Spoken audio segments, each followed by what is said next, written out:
মুসলিমদের দিন করতে হবে, যেহেতু এখানে বিবিআইপি উপস্থিত থাকবেন। কি বলতে চাও তুমি? আমি কবে নেব? নিরাপত্তা ব্যবস্থা থাকবে ঈদগাহ ময়দান এবং আশেপাশের এলাকায়।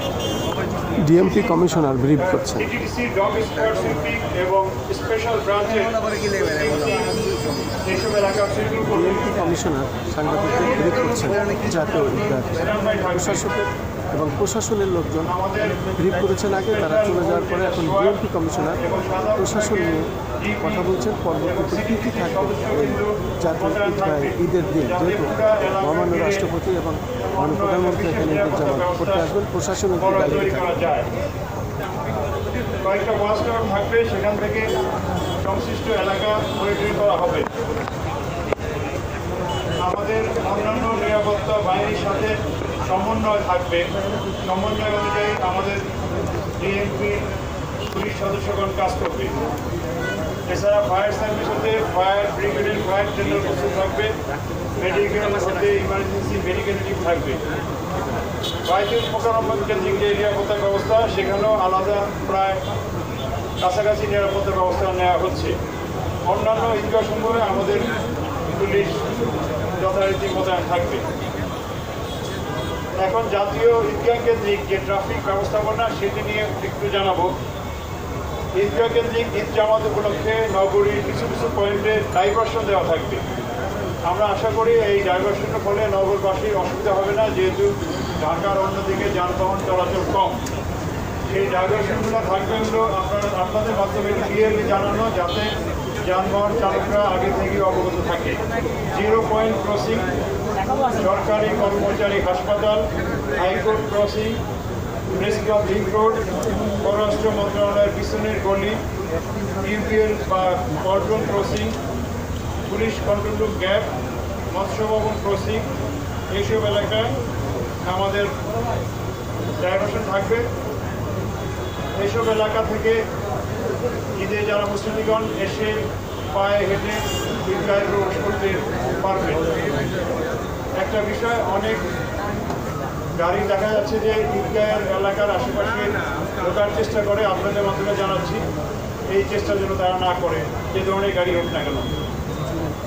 পার্কিং ব্যবস্থা যেটা থাকবে, সেটারও কয়েকটা এলাকা আমরা বলে দিচ্ছি।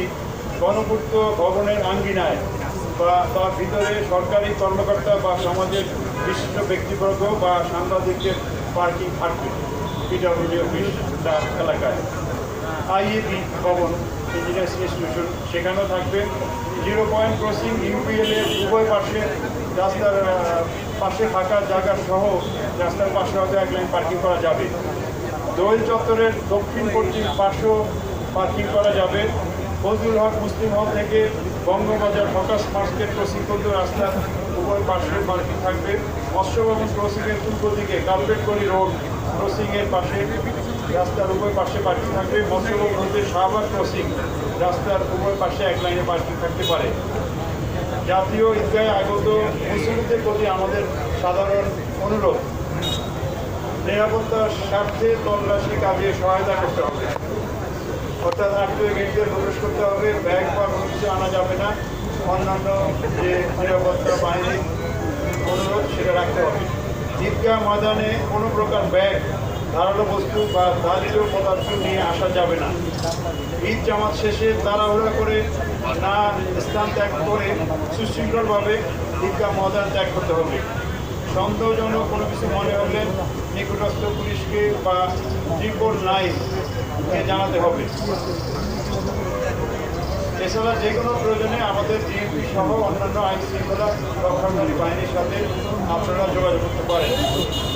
পরিশেষে পবিত্র ঈদ উল ফিতর ভয়ানক অনাবিল আনন্দ, এই প্রত্যাশায় আপনাদেরকে আবারও ঈদের শুভেচ্ছা এবং এই অনুষ্ঠান কভার করার জন্য আপনাদেরকে অশেষ ধন্যবাদ এবং কৃতজ্ঞতা।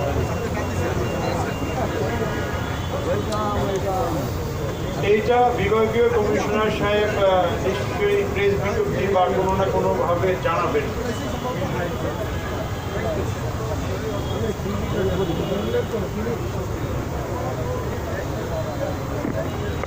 ডিএমপি কমিশনার এইমাত্র ওনার আমরা বক্তব্য 3 দিন আগে শেষ করলেন, সাংবাদিকদের ব্রিফ শেষ করলেন। বলেছি যে আমাদের করাকে থাকার নিরাপত্তা ব্যবস্থা সহ অন্যান্য ব্যবস্থাপনার জন্য আমাদের প্রয়োজনীয় পুরোপুরি ফোর্স মোতায়েন থাকবে। ইভেন যেসব রাস্তা ওভার স্পিডিং করে 300 ফিট এলিভেটেড এক্সপ্রেসওয়ে অথবা এয়ারপোর্ট রোড বা যেখানে ওভার স্পিডিং থাকবে সেখানে আমাদের পুলিশ সার্জনগণ কাজ করবে ওভার স্পিডিং যাতে না হয়।